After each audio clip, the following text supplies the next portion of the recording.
Bonjour tout le monde, bonjour à tous.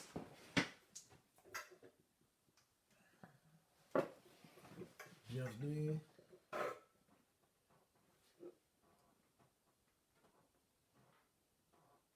Bienvenue en direct.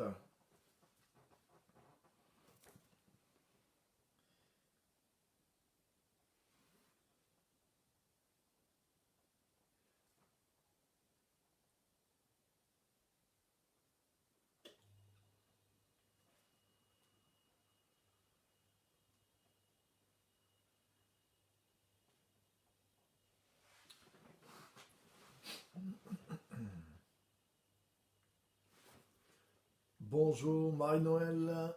Bonjour Céline. Bienvenue à tous sur ce direct. Et on va voir un temps extraordinaire. J'ai vraiment quelque chose de fort à partager avec vous ce soir. Et vous n'allez pas regretter cette petite heure qu'on va passer ensemble. Et on va voir un thème, toujours dans la poursuite du thème général que j'ai commencé depuis plusieurs semaines. Comment devenir grand dans le royaume, avec les critères du royaume. Et on va voir aujourd'hui un point clé, une des raisons qui fait que beaucoup d'enfants de Dieu n'arrivent pas à manifester cette grandeur. Et on va voir un point supplémentaire, quelque chose de clé à développer dans notre vie qui nous permet de vivre et de manifester cette grandeur du royaume. Amen. Donc bienvenue à tous, bienvenue Séverine, Pascal, Stéphanie, Bruno, soyez les bienvenus. Donc on va nous rejoindre encore. Ok, bienvenue à tous. Et on va lire plusieurs passages aujourd'hui, on va voir plusieurs choses. Et c'est vraiment un plaisir pour moi de partager ces choses-là avec vous. C'est vraiment des points. Là, ce que je vais partager avec vous ce soir, c'est vraiment quelque chose qui est fondamental et qui a vraiment changé ma vie en tant que chrétien. Le fait de connaître Christ a changé ma vie, mais le fait de connaître ce que je vais partager avec vous a changé vraiment complètement ma vie en tant que chrétien, ma façon de connaître Dieu, ma façon de servir Dieu. Et c'est quelque chose, des fois on sait, moi j'avais entendu un petit peu, peut-être pas complètement ce message, mais des éléments qui sont dans ce message, mais le fait de savoir ou le fait d'avoir vraiment la révélation de ces choses-là, ça change vraiment notre positionnement, ça change notre vie. Et ce que je veux partager avec vous ce soir, c'est vraiment une clé, c'est vraiment une révélation qui peut paraître peut-être simple, mais si vous l'avez, ça va changer vraiment beaucoup de choses pour vous, pour votre manière de connaître Dieu, de le servir et de voir le royaume de Dieu qui va pouvoir se manifester dans votre vie. Donc bienvenue à tous ceux qui nous rejoignent. Bienvenue à Ephraim depuis Abidjan, soit le bienvenu. Joël qui est depuis la Corrèze ou le Cantal, mais qui est quand même à quelques kilomètres. Nicole, bienvenue aussi. Bienvenue à tous ceux qui sont là. Séverine, Céline, ok, super. Donc c'est vraiment une joie pour moi de partager ces choses-là. Et le thème que je vais partager avec vous ce soir, c'est vraiment un des points clés qui fait que beaucoup de chrétiens, beaucoup d'enfants de Dieu, des fois ne percent pas, ne manifestent pas vraiment cette grandeur qu'il y a en eux, le royaume que nous avons reçu, le royaume qui est en nous. Et il y a vraiment quelque chose de fort que nous avons besoin de saisir. L'Aveyron, Joël est de l'Aveyron, excuse-moi. Donc bienvenue les Aveyronnais. Moi j'ai du sang de personnes qui vivaient dans l'Aveyron, mais mon grand-père était un Aveyronnais. Et donc ce que je veux vraiment montrer avec vous ce soir, c'est ce point clé, cette révélation clé qui fait que nous découvrons Dieu et nous servons Dieu dans un esprit tout nouveau lorsque nous avons capté ces choses-là.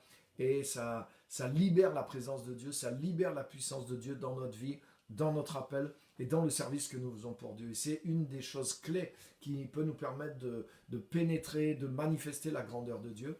Et bien sûr, il y a plusieurs points. C'est pour ça que je suis sur toute une série. Et à chaque fois, je touche des points clés qui, si nous n'avons pas ces clés-là, ben ça nous empêche de voir la grandeur de Dieu, de la manifester, d'être grand dans le royaume pour Dieu et de manifester cette grandeur.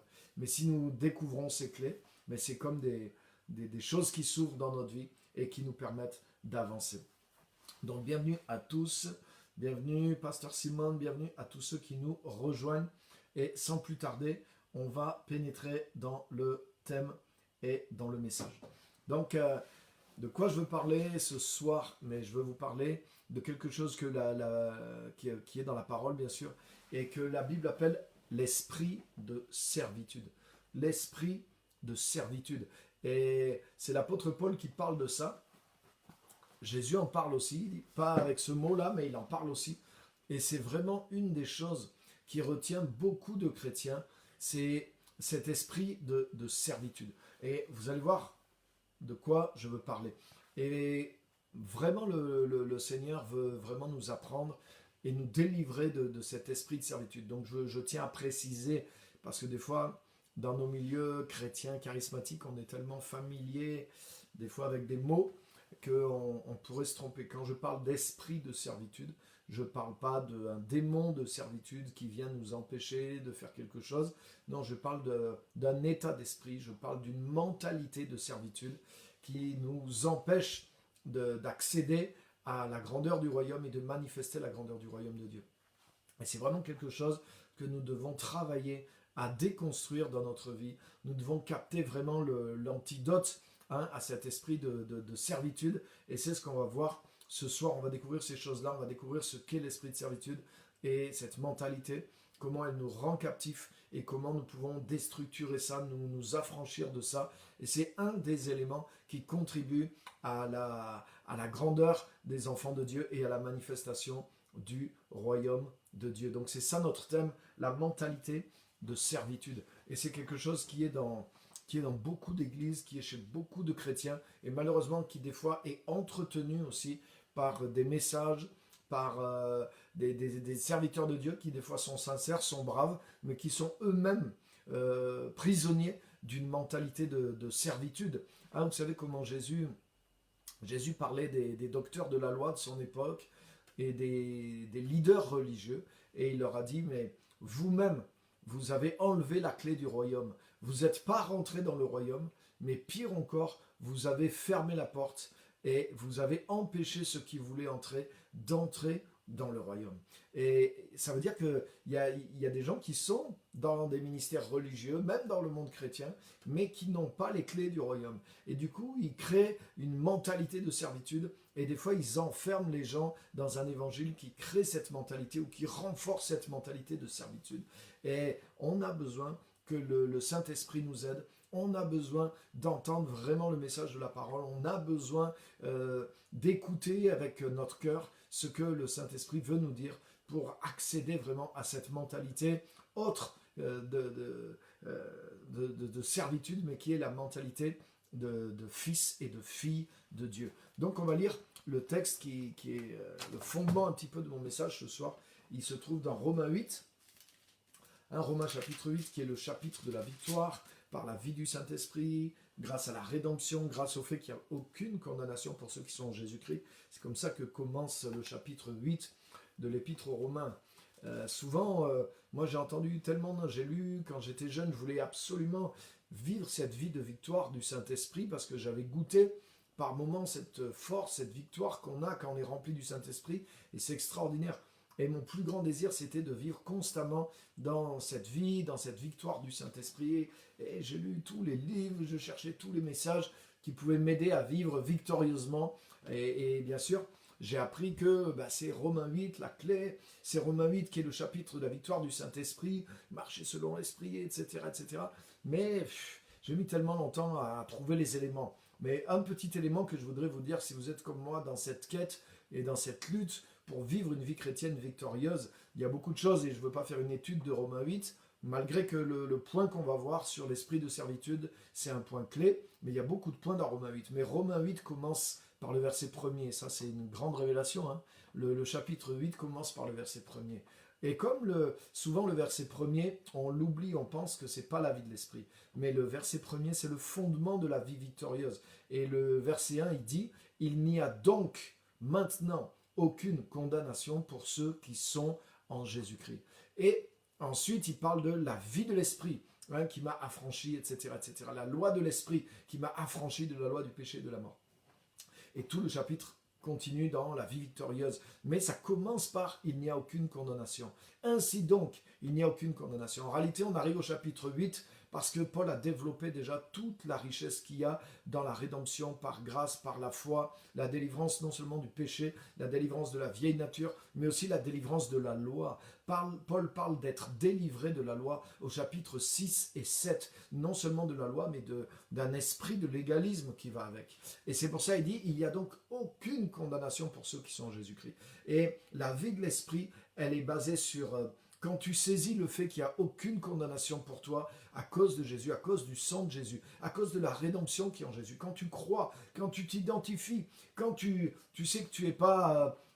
c'est pas par ta sainteté personnelle qu'il n'y a plus de condamnation pour toi, mais c'est à cause de l'œuvre de Jésus-Christ. Et quand tu te réfugies complètement dans l'œuvre de Jésus-Christ, quand tu mets toute ta foi dans ce que Christ a fait et que tu te fondes sur le fait accompli par l'œuvre de Jésus-Christ, qu'il n'y a plus aucune, c'est fort, aucune condamnation pour ceux qui sont en Jésus-Christ, et que tu commences à ne plus accepter aucune condamnation sur toi, non pas sur la base de ce que tu es au moment présent, mais sur la base de l'œuvre éternelle accomplie de Jésus-Christ, et que tu repousses toute condamnation parce que tu sais qu'elle ne vient pas de Dieu, puisqu'il n'y a aucune condamnation. Il n'y a donc maintenant, suite à ce que Jésus a fait pour nous, c'est une conséquence. Donc, maintenant, à partir de maintenant, dans le temps présent, quand tu acceptes la condamnation, quand tu marches avec Dieu, quand tu es en Christ, et que tu acceptes la condamnation sur toi, tu n'utilises pas la force qui est en Jésus-Christ.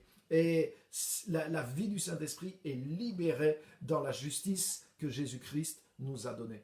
Et c'est quand tu acceptes ça, quand tu t'installes, comme dit Paul, hein, mon but est d'être trouvé en lui, Philippiens chapitre 3, verset 9. Mon but est d'être trouvé en lui, non pas avec ma justice personnelle, celle qui s'obtient par la loi, c'est-à-dire essayer d'être juste par moi-même, en appliquant par moi-même les commandements. C'est ça la justice qui s'obtient par la loi. Et Paul dit non, je désire être trouvé en Jésus. Et comment on est trouvé en Jésus? Non pas en essayant d'obtenir une justice personnelle qui s'obtient par la loi. Et Paul continue en disant, mais en obtenant la justice qui vient de la foi en Jésus-Christ et d'être trouvé ainsi en lui. Quand tu dépends de la justice qui vient de Christ, c'est comme ça que tu rentres en lui, parce que tu t'appuies sur lui. Quand tu essayes d'être juste au moyen de tes prouesse personnelle, mais tu t'appuies sur toi et tu veux présenter quelque chose que tu as fait sur toi à Dieu pour que Dieu puisse t'approuver, te bénir, te justifier et t'accorder sa grâce. Mais ça, c'est le système de la loi. C'est vouloir obtenir la justice devant Dieu par tes mérites. Mais c'est lorsque... et il parle à des chrétiens, Paul, hein, dans Philippiens, comme il nous parle à nous, à des enfants de Dieu, dans Romains. Donc ça commence sur cette base. La vie de l'esprit commence par le fait d'être trouvé en Christ, de s'appuyer sur la justice que Jésus-Christ nous a acquise au travers de son sang. Et cette justice, elle vient de la foi en Jésus-Christ, elle ne vient pas de nos œuvres. Et lorsque tu acceptes cette justice, lorsque tu t'enracines dans cette justice, lorsque tu repousses la condamnation, l'accusation, la propre justice, au lieu d'essayer de te rendre juste par toi-même, tu places ta confiance en Christ qui te justifie, hein, et tu vis sur le roc qui est Christ. Tu ne vis pas de ta justice personnelle, comme dit Paul. Paul dit, pourtant moi j'avais sujet d'avoir une justice personnelle. J'étais un pharisien, j'étais un juif, j'étais un pratiquant, j'étais irréprochable, j'accomplissais vraiment tous les commandements, j'étais un des meilleurs de mon âge, de ma génération, j'avais un zèle excessif pour les traditions de mes pères. Donc si quelqu'un pouvait être justifié par sa justice personnelle, mais j'aurais été en tête de liste. Mais Paul dit que quand il a eu la révélation de la justice qui vient par la foi en Jésus-Christ, il a considéré cette manière de faire, toute cette manière d'essayer de plaire à Dieu comme des ordures. C'est le mot qu'il emploie et vous pouvez lire tout ce que je vous dis. C'est une paraphrase que je suis en train de vous dire de ce qui est dans Philippiens chapitre 3, les premiers versets. Et il montre comment il a découvert qu'il était agréable à Dieu par l'œuvre de Jésus-Christ, qu'il était accepté et qu'il continuait de pouvoir vivre la vie du Saint-Esprit, non pas sur la base d'obtenir une justice personnelle par l'accomplissement de la loi, mais sur la justice qui s'obtient par la foi en Jésus-Christ. Il dit littéralement la justice qui vient de Dieu et qui est obtenue par la foi en Jésus-Christ. Donc cette justice, elle vient de Dieu. Et quand tu vis dans la foi et que cette justice de Dieu, elle vient sur toi, elle t'est accordée, alors la vie de l'Esprit, elle est greffée sur la justice. La vie du Saint-Esprit, elle est greffée sur la justice de Dieu. Et la vie victorieuse de Romains 8, elle est greffée sur la justice de Dieu. Et c'est des choses qui sont tellement clés et tellement importantes. Maintenant, ceci étant posé, on va avancer, Romains chapitre 8, et on va aller au verset 15. Verset 15. Romains chapitre 8, verset 15. Là, j'ai ressorti ma belle Bible, version papier. À l'ancienne.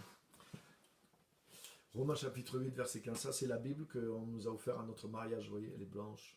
Donc, cette Bible nous accompagne depuis quelques années.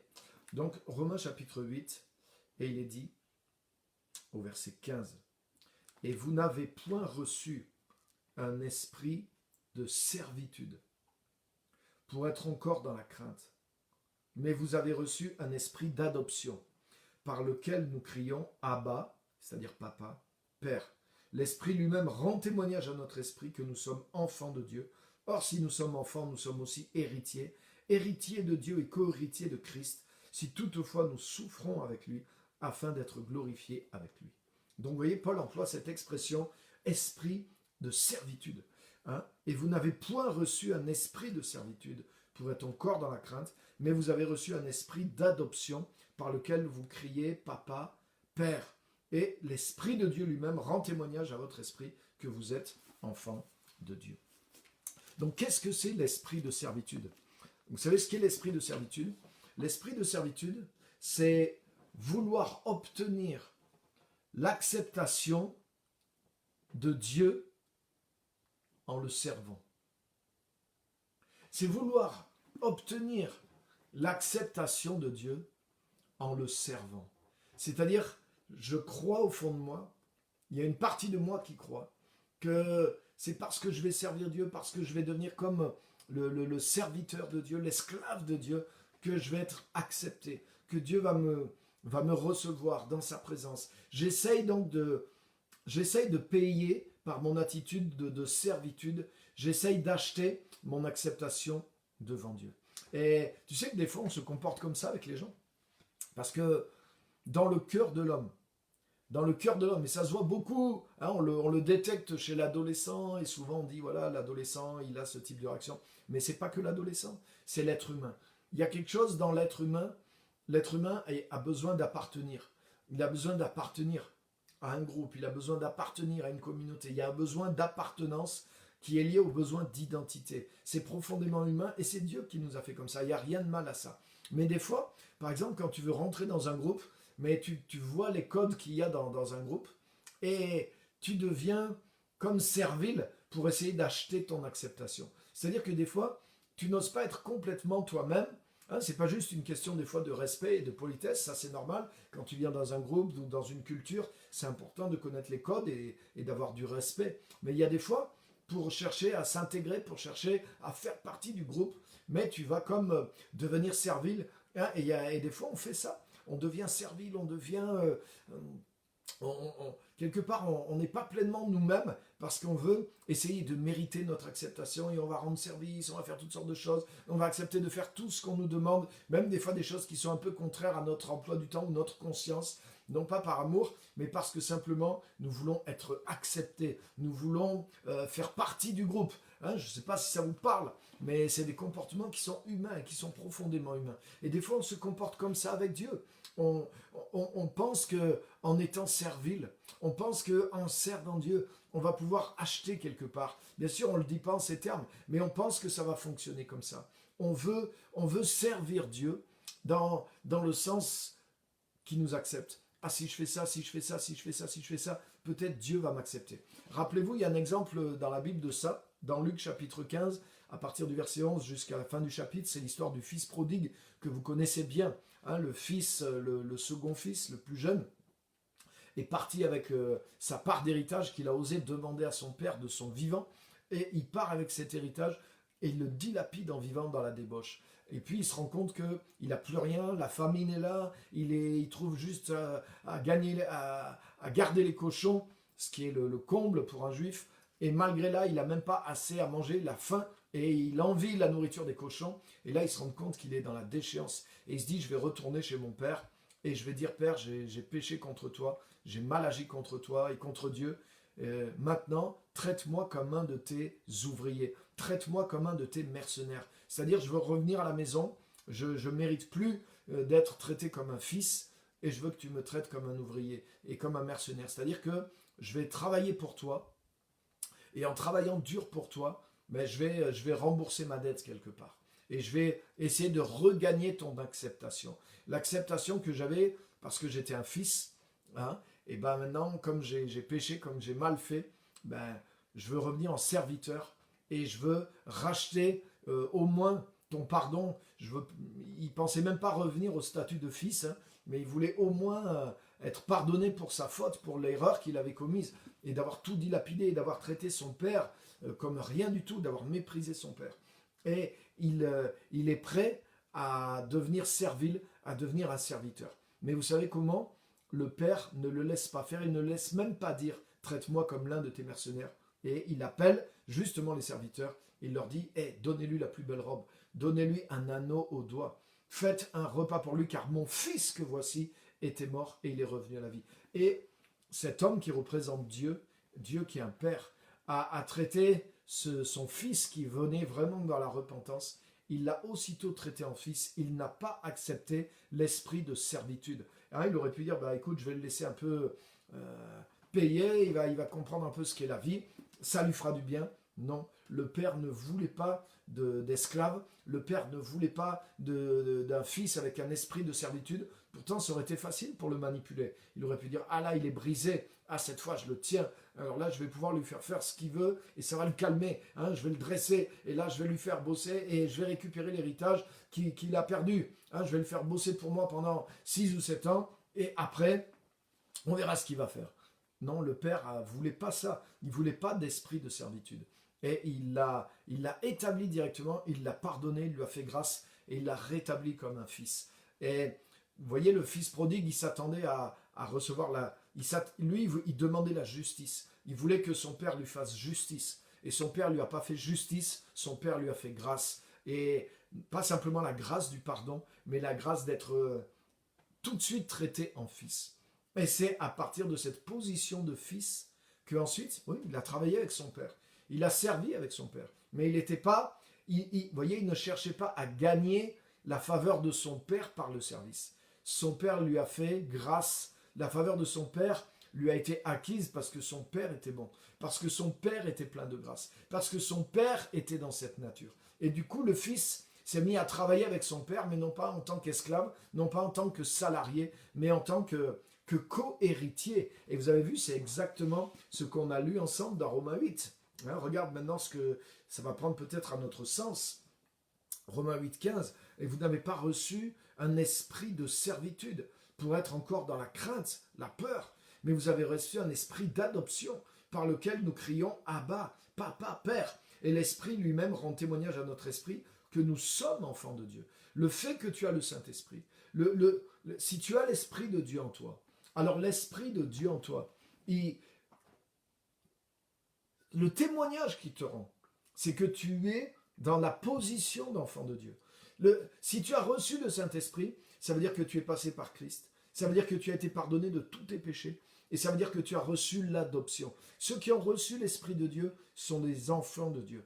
Ils sont fils et filles de Dieu. Et si tu es fils et fille de Dieu, alors tu n'es pas esclave, tu n'es pas serviteur, tu n'as pas à faire quoi que ce soit pour mériter la faveur ou l'acceptation de Dieu. Et tu dois te libérer de cette mentalité qui est charnelle, qui est humaine, qui est légaliste et qui contourne la croix. Parce que ça veut dire, c'est comme si tu voulais compléter, c'est comme si je voulais compléter quelque chose des souffrances de Jésus. C'est comme si j'étais par moi-même capable de prendre une part du rachat. Mais le rachat a eu lieu 100% par la vie donnée de Jésus-Christ. Il n'y a pas 80% de la vie de Jésus et 20% de mes efforts qui me rachètent. Il n'y a même pas 99% de la vie de Jésus sur la croix et de sa résurrection et 1% de ma vie qui ont créé mon rachat et qui ont fait de moi un enfant de Dieu. Non, c'est 100% la faveur de Dieu. Quand le fils prodigue est revenu à la maison, mais franchement, il n'y avait rien en lui. Bien sûr, il fallait qu'il revienne,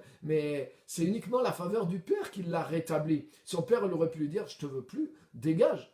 Et il serait resté dans sa pauvreté, dans sa misère, et il aurait été un déshérité. S'il n'y avait pas eu la croix, toute notre servilité, même notre repentance, rien n'aurait pu nous faire franchir la porte de la maison du Père. Mais à cause de la grâce, à cause de qui était Dieu, à cause, comme dit Éphésiens, du grand amour dont Dieu nous a aimés. Dieu a envoyé son Fils qui est mort, qui est ressuscité, et il ne nous a pas laissé devant la porte avec nos vêtements souillés, avec notre propre justice, justement, la propre justice dont je parlais dans Philippiens 3, essayer de faire quelque chose par nous-mêmes. Ésaïe dit que notre propre justice est comme un vêtement souillé. Ce qu'on essaye de faire pour se rendre acceptable, cet esprit de servilité qui essaie de travailler pour Dieu, pour essayer d'acheter la faveur de Dieu, c'est un vêtement souillé parce qu'il est souillé par nos péchés, il est souillé par notre condition humaine, il est souillé par notre incapacité de payer le prix du rachat de nos fautes passées, mais aussi de transformer la nature que nous avons héritée d'Adam. Donc nous avons besoin uniquement de la faveur qui vient de Dieu et de la grâce de Dieu, mais elle nous est accordée par grâce, par amour, à 100% en Jésus-Christ. Alléluia! Et quand tu es enfant de Dieu, quand tu es devenu enfant de Dieu, mais l'acceptation que Dieu te donne, elle vient de lui, elle vient de l'œuvre de Jésus-Christ. Et tu ne peux pas ajouter quoi que ce soit. Tu n'as pas à payer pour être accepté. Tu n'as pas à servir Dieu pour être accepté. Tu dois recevoir d'abord cette acceptation. Quand le fils prodigue il est arrivé, franchement, la seule chose qu'il avait, il avait un vêtement qui puait, il avait des dettes, il avait bousillé tout l'héritage de son père, il s'était mal comporté, il avait sali la réputation de sa famille, il avait bousillé des années de travail d'héritage que son père lui avait donné, et il arrivait en plus rien, comme en vêtements déchirés, il avait perdu des kilos, il n'avait même plus la santé, il avait perdu sa vie spirituelle, il avait perdu sa joie, il avait absolument rien à rapporter. Donc il a dit oui, je vais servir pour essayer de me racheter. La seule chose qu'il a amené, c'était ça. Et son père n'en a pas voulu, il lui a dit non, je veux pas de ton aumône, c'est moi qui suis le père. Et moi je te fais grâce, je te mets des vêtements nouveaux. Immédiatement, il a fait faire un bon repas pour qu'il commence à reprendre des forces. Il lui a donné l'anneau, ce qui veut dire je refais alliance avec toi, mais je te redonne de l'autorité dans ma maison. Et il l'a traité en fils. Il a dit, tu ne peux pas racheter, regarde, tu n'as rien, tu es encore en déficit, même en voulant être mon esclave, même en voulant te racheter par ta servitude, mais tu ne peux rien rembourser et c'est pas de ça que je veux. Je ne veux pas des esclaves, mais je veux des fils et des filles. Et le Père qui représente Dieu l'a restauré immédiatement dans une position de fils. En un instant, il a effacé tout ce qui marquait sa condition de pauvreté, d'échec et d'esclave. Il l'a entièrement nettoyé, entièrement relooké, entièrement transformé, et il a fait un festin et il l'a mis à côté de lui, à table dans la maison, et les serviteurs de la maison servaient le fils. Le fils voulait être un serviteur, mais c'est lui qui a été servi par les serviteurs. Alléluia! Et Dieu te traite en fils, Dieu te traite en fille, non pas parce que tu le mérites, pas pour que tu deviennes un orgueilleux, pas pour que tu puisses dire « Ah ben c'est bon, je peux faire n'importe quoi ». Au contraire, c'est quelque chose, si tu es revenu dans la repentance, qui devrait encore plus briser ton cœur, parce que tu dois découvrir la bonté de Dieu, tu dois découvrir que tu es sauvé par grâce, que tu dois tout à Dieu, et que tu es restauré, mais que Dieu te traite en fils, et que Dieu te traite en fille de Dieu. Alléluia! Et quand tu deviens chrétien, Tu dois comprendre ces choses-là et tu dois enlever de ta tête toute forme d'orgueil. Quand tu comprends que c'est par la grâce que tu es ce que tu es et que tu n'es pas serviteur pour essayer de te racheter, mais que tu es devenu un fils, tu n'as pas à servir pour être accepté, mais tu as été accepté et à partir de là, tu peux servir, mais tu ne sers pas en tant qu'esclave, tu sers en tant que fils et co-héritier. Le service que tu fais, il n'est pas pour te racheter, il n'est pas pour avoir l'acceptation. Il vient de ce que tu as déjà l'acceptation et tu travailles aussi pour toi parce que tu es co-héritier. Tout ce que tu fais grandir pour la gloire de Dieu, tout ce que tu rajoutes et qui vient du royaume, tout ce que tu fais rentrer dans le royaume, mais c'est aussi ton héritage parce que tu es co-héritier avec Dieu. Amen. Amen. Comme il est dit là au verset 17, « Or si nous sommes enfants, nous sommes aussi héritiers, héritiers de Dieu et co-héritiers de Christ, si toutefois nous souffrons avec lui, afin d'être glorifiés avec lui. » Amen. Donc l'esprit de servitude, c'est cet esprit qui est dans la loi, c'est cet esprit qui est dans toutes les religions, c'est cet esprit qu'avait le fils prodigue quand il est venu dans la repentance, c'est de vouloir servir pour essayer d'obtenir l'acceptation. C'est se rendre esclave, c'est se rendre servile pour essayer d'obtenir l'acceptation. Mais ce n'est pas ce que Dieu veut et ce n'est pas cet esprit qu'on a reçu. Quand tu as reçu l'esprit de Dieu, tu as reçu un état d'esprit qui va avec. Il y a une mentalité qui va avec, avec le fait d'être enfant de Dieu. Si tu as l'esprit de Dieu en toi, l'esprit de Dieu rend témoignage que tu es devenu fils et fille. Et ce que le Saint-Esprit veut t'apprendre maintenant, c'est pas à te comporter comme un esclave, c'est pas avoir peur de Dieu, mais c'est à te comporter comme une fille, comme un fils de celui qui est ton Père, de celui qui est Dieu, et de te comporter d'une manière digne, parce que tu es un fils du roi. Tu n'essayes pas de te comporter d'une manière digne pour que Dieu puisse t'accepter, mais c'est parce que Dieu t'a accepté, c'est parce que tu es de sa maison, c'est parce que tu es de son sang, c'est parce que tu portes son nom, que tu es de sa famille, que tu as sa marque, son esprit à l'intérieur de toi. Mais tu vas marcher maintenant d'une manière digne de la position que tu as reçue. Tu te comportes en fils et tu ne te comportes pas en esclave. Tu ne te comportes pas comme un étranger. Tu ne te comportes pas comme quelqu'un qui est en dehors. Tu ne te comportes pas comme quelqu'un qui est en attente pour voir s'il va être accepté. Si tu viens en Christ, la Bible dit tu as été accepté dans le bien-aimé. Quand tu t'es donné à Christ, quand tu es venu dans une complète repentance, que tu as abandonné ta vie, que tu as amené ta vie passée à la croix, le fils prodigue, avant de rentrer dans la maison du Père, il a laissé ses vieux vêtements dehors. Il était dehors. Regarde bien le texte. Il est dit que, alors qu'il était encore loin, son père le vit. Son père courut et se jeta à son cou. Et il a parlé avec le fils. Il a appelé les serviteurs, amenez la robe. Et avant d'entrer dans la présence du Père, avant de revenir dans la maison du Père, il a été entièrement relooké. Il a été entièrement renouvelé. Et une fois qu'il a pris ses habits, il est rentré dans la maison du Père comme un fils. Il est rentré en tant que fils. Il est rentré avec des vêtements propres, des vêtements blancs. Il est rentré avec la justice qui s'obtient par la foi. C'est pour ça que beaucoup de chrétiens ne rentrent pas dans la maison de Dieu, ne rentrent pas dans la présence du Père, ne rentrent pas dans leur appel. Parce que tu sais quoi? Au lieu de recevoir pleinement la grâce qui est en Christ, ils restent à l'extérieur. Et ils essayent eux-mêmes de laver leurs vêtements. Ils essayent de payer l'acceptation. Ils essayent de travailler. Ils essayent de se rendre servile. Ils essayent, non Père, je ne peux pas prendre tout de suite tout ce qui est en Christ. Ça c'est trop, je ne le mérite pas. Non Père, laisse-moi travailler pour payer cette robe de justice. Laisse-moi te montrer, oh Père, que je veux me racheter, que je me suis vraiment repenti. Laisse-moi te servir pendant de nombreuses années. Et là, quand j'aurai bien mérité, là j'accepterai maintenant que tu me laisses rentrer dans ta présence, que tu me laisses rentrer dans ta maison, que tu me laisses rentrer dans mon appel. Mais tant que tu es sur la base, même si ça part de bons sentiments, mais ça nie l'évangile, ça renie ce que Jésus a fait pour toi. Et ça t'empêchera, tant qu'il y aura un pourcentage de cette pensée à l'intérieur de toi, il y a une partie de ta vie qui ne rentre pas dans la présence de Dieu, qui ne rentre pas dans la grandeur, qui ne rentre pas dans le royaume. Et c'est à cause de ça, une des raisons pour lesquelles les chrétiens ne sont pas grands, pour lesquelles ils ne percent pas dans le royaume, une raison qui s'ajoute à celle qu'on a vue, c'est que beaucoup sont dans un esprit de servitude. Et ils servent Dieu, ils obéissent à Dieu, ils prient, ils lisent leur Bible, mais pour eux, c'est comme par obligation. Ils se disent, ah si je fais pas ça, Dieu ne me bénira pas. Ah si je fais pas ça, j'aurai pas son acceptation. Ah, il faut que j'aille à l'église. Ah, il faut. Et pour eux, c'est comme des corvées. Ah, il faut que j'écoute mon pasteur. Ah, il faut que je prie. Ah, il faut que je prie au moins tant de minutes. Ah, il faut que je fasse mon culte personnel. Ah, sinon Dieu ne me bénira pas. Ah, sinon je ne serai pas accepté. Ah, sinon même il n'y en a pas, je ne serai pas sauvé. J'irai pas au ciel. Et tout ça, c'est l'esprit de servitude. Ils mettent l'évangile à l'envers. Ça ne veut pas dire qu'il ne faut pas faire ces choses, mais il ne faut pas faire ces choses pour obtenir l'acceptation. C'est ça l'esprit de servitude. C'est vouloir faire ces choses pour obtenir l'acceptation. Alléluia. Alléluia. C'est comme si une femme, une fois qu'elle est mariée, elle est mariée.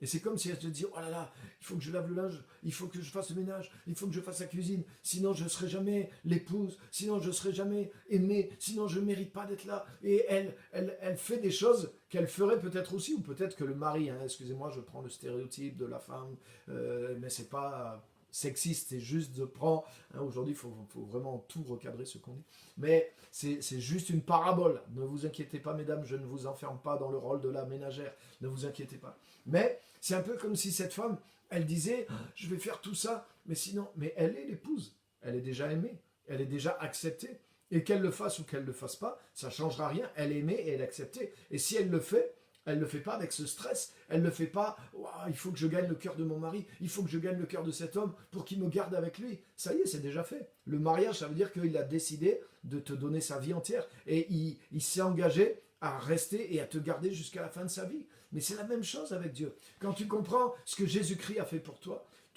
ton service n'a plus aucune... il n'y a plus rien dans ton service, tu ne fais pas un service, tu ne fais pas ce que tu dois faire pour Dieu pour essayer d'avoir son acceptation. Parce que tu as déjà son acceptation. Tu as accepté que tu es accepté. Et je voudrais te dire ça, mon frère, ma soeur. Accepte que tu es accepté. Comprends ce qu'est l'œuvre de Jésus-Christ et débarrasse-toi de toute racine, de cet esprit de servitude, de cette mentalité de servitude. Je répète, ce n'est pas un démon, hein, c'est un état d'esprit, une mentalité. Et il dit que ce n'est pas un esprit de servitude qu'on a reçu, mais c'est un esprit d'adoption par lequel on appelle Dieu notre Père. Alléluia. Quand un enfant naît dans la famille, mais il n'a rien à faire pour mériter le nom de famille. Et on ne lui fait pas payer le loyer, on ne lui fait pas payer la nourriture. À 18 ans, on ne lui fait pas voilà la facture de toutes les 18 ans que tu as passé chez moi. Maintenant, tu as intérêt de payer pour rembourser tout ça. Et s'il donne un coup de main dans la maison quand il est grand, il ne le fait pas pour payer son loyer. Il le fait parce qu'il sait qu'il a un fils, une fille, et c'est normal de participer parce que maintenant il est capable de le faire et il est co-héritier. Tout ce qui est là lui appartient aussi et ça sera pour lui après aussi de toute façon. Donc il ne travaille pas avec servitude ou avec servilité, mais c'est en tant que fils, fille, qui devient responsable, qui prend sa part de service dans la maison. Et il le fait dans un esprit filial et dans un esprit de partage. Donc l'esprit de servitude, c'est ça, c'est vouloir gagner l'acceptation de Dieu par le service et en accomplissant toutes sortes de choses. Et beaucoup d'églises fonctionnent avec ça. Beaucoup d'églises s'assurent de la fidélité des chrétiens en les manipulant par l'esprit de servitude. Ah, si vous ne donnez pas votre offrande, ah, si vous ne venez pas à l'église, ah, si vous ne faites pas ceci, bien sûr c'est bien de venir à l'église, bien sûr c'est important, mais ce n'est pas la condition par laquelle Dieu t'a accepté. Dieu ne t'accepte pas parce que tu es fidèle dans tous tes devoirs de chrétien. Dieu t'accepte parce que tu es en Christ. Et quand tu es en Christ et que tu vis dans la présence de Dieu, mais tu collabores avec Dieu. Et c'est à partir de là que tu vas servir Dieu maintenant. C'est à partir de là que tu vas être fidèle à l'église, que tu vas être fidèle dans le travail que tu fais, etc. Mais pas pour acheter ton acceptation. Et on va rentrer maintenant dans cette partie. On va voir qu'est-ce qui nous motive pour le service. Puisque on ne sert pas Dieu pour acheter son approbation. C'est Jésus qui a payé pour qu'on soit accepté par Dieu et qu'on a son approbation. Et nous avons reçu cette approbation. Et ça, c'est tellement important de comprendre ça, les amis, parce que c'est pas souvent le message qui est prêché, mais c'est l'évangile. Et relisez la Bible et vous allez voir ça partout. Jésus dit même à ses disciples, dans Jean chapitre 15, à partir de verset 15, après les avoir formés, il leur dit maintenant, je vous appelle plus serviteurs, esclaves. Il dit, mais je vous appelle mes amis, parce que je vous ai fait connaître tout ce que j'ai appris de la part de mon Père. Waouh! Et la preuve que les disciples de Jésus étaient délivrés de l'esprit de servilité, tu sais quelle est la plus grande preuve? C'est qu'une fois que Jésus est parti, Jésus n'était pas derrière leur dos pour voir ce qu'ils faisaient. Mais ils ont fait plus encore que quand Jésus était là. Et ils ont été jusqu'à donner leur vie pour Christ. Et ils ne le faisaient pas pour obtenir sa faveur. Ils l'avaient. Ils avaient reçu l'Esprit de Dieu. Ils avaient reçu la grâce de Dieu. Ils avaient connu Jésus lui-même. Ils avaient été choisis. Ils avaient été bénis. Ils étaient sauvés. Mais ils sont pas restés dans un esprit de servitude. Ils sont devenus ses amis. Ils ont partagé son cœur. Ils ont partagé son royaume. Et ils ont continué son œuvre parce que ça faisait partie d'eux. C'était à l'intérieur d'eux. Ils n'ont pas fait pour gagner la faveur de Dieu. Ils avaient déjà sa faveur. Mais ils se sont installés dans un esprit de fils, dans un esprit d'héritier, dans un esprit de co-héritier. Et ils étaient co-héritiers du royaume. Et ils fonctionnaient avec le royaume. Et ils avaient compris que le royaume était pour eux. Ils avaient compris que le royaume était pour le reste du monde, pour les nations. Et ils ont travaillé dur jusqu'à perdre leur vie, à amener le royaume de Dieu, à amener la gloire de Jésus dans les nations, parce qu'ils ont compris cette grâce, ils ont compris cet amour, ils ont compris la position dans laquelle ils étaient maintenant, et ils voulaient que les autres aussi puissent venir et connaître ces choses-là en leur prêchant l'évangile de la grâce qui est en Jésus-Christ. Alléluia! Alléluia! C'est tellement important. Donc, tu dois apprendre à servir sans servitude, et tu dois apprendre à être dans un esprit de fils et de fille. Débarrasse-toi de tout esprit de servitude. Vous n'avez pas reçu un esprit de servitude. Ça veut dire que cette mentalité de servitude pour essayer d'acheter ton acceptation devant Dieu, c'est quelque chose qui est de la chair et c'est quelque chose que tu dois te débarrasser. Alléluia.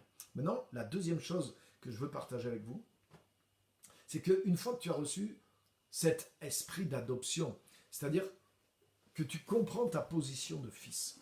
L'Esprit de Dieu rend témoignage à ton esprit que tu es devenu fille ou fils de Dieu, que tu es enfant de Dieu. Donc l'Esprit de Dieu, justement, une des tâches, un des rôles de l'Esprit Saint, c'est de justement nous conforter dans notre position de fils et nous libérer de cette mentalité d'esclavage, de servitude, d'essayer d'accomplir la loi pour essayer de plaire à Dieu et de pouvoir accéder à Dieu, à ses promesses, à sa présence. Non, c'est par la croix, c'est par la justice qui vient de Dieu par la foi en Jésus-Christ que nous recevons cette acceptation. Le fils prodigue, il était dehors, il était déchu, mais le Père lui a revêtu d'une nouvelle tunique, il lui a donné une alliance et il lui a dit maintenant rentre à la maison et reprends ta place de fils directement. En un jour, il n'y avait pas un travail à faire sur lui, il est revenu de tout son cœur dans la repentance et la grâce de Dieu, le Père lui a fait grâce, le Fils venait avec un esprit de servitude, le Père lui a dit non, c'est pas comme ça qu'on rentre chez moi, il n'y a que des fils qui rentrent à ma table, les serviteurs, ils rentrent pas dans le cœur de ma maison, toi tu es fils, et je veux que tu rentres dans le cœur de ma maison, et pour ça, tu dois revêtir le vêtement de la justice et rentrer dans la maison. Alléluia! Donc c'est ce qui s'est passé, et c'est la même chose que tu dois faire, mais une fois que tu es rentré là, tu dois comprendre que justement c'est cette grâce de Dieu, c'est de recevoir la grâce de Dieu pour toi, qui va déclencher en toi quelque chose de puissant pour Dieu. Et c'est tellement important de comprendre ça. Et je voudrais vous montrer un autre passage biblique. Venez avec moi dans 1 Jean chapitre 4. 1 Jean chapitre 4. 1 Jean, tout à la fin de votre Bible. Avant l'Apocalypse, mais tout à la fin, 1 Jean chapitre 4, et on va lire 2 versets ensemble.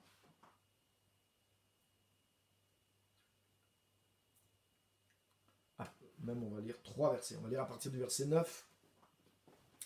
Il est dit ceci. Il est dit ceci. 1 Jean chapitre 4 et verset 9. L'amour de Dieu a été manifesté envers nous, en ce que Dieu a envoyé son Fils unique dans le monde, afin que nous vivions par lui. Et là, tous les chrétiens connaissent ça. C'est un peu pareil que Jean 3,16. Dieu a tellement aimé le monde, il a donné son Fils. Et voilà, il a donné son Fils pour nos péchés passés, etc. Mais ça va plus loin que ça. Il va nous montrer justement l'acceptation qui vient de Dieu. Regardez le verset qui suit, le verset 10. Et cet amour consiste non point en ce que nous avons aimé Dieu, mais en ce qu'il nous a aimés et a envoyé son Fils comme victime expiatoire pour nos péchés. Alléluia. Donc ce qui compte, il est en train de dire que le plus important, c'est pas notre amour pour Dieu, c'est pas ce qu'on a fait pour Dieu ou ce qu'on est capable de faire pour Dieu. Ah Seigneur, je me repens, regarde, maintenant je veux te servir, je veux faire ceci, je veux faire cela.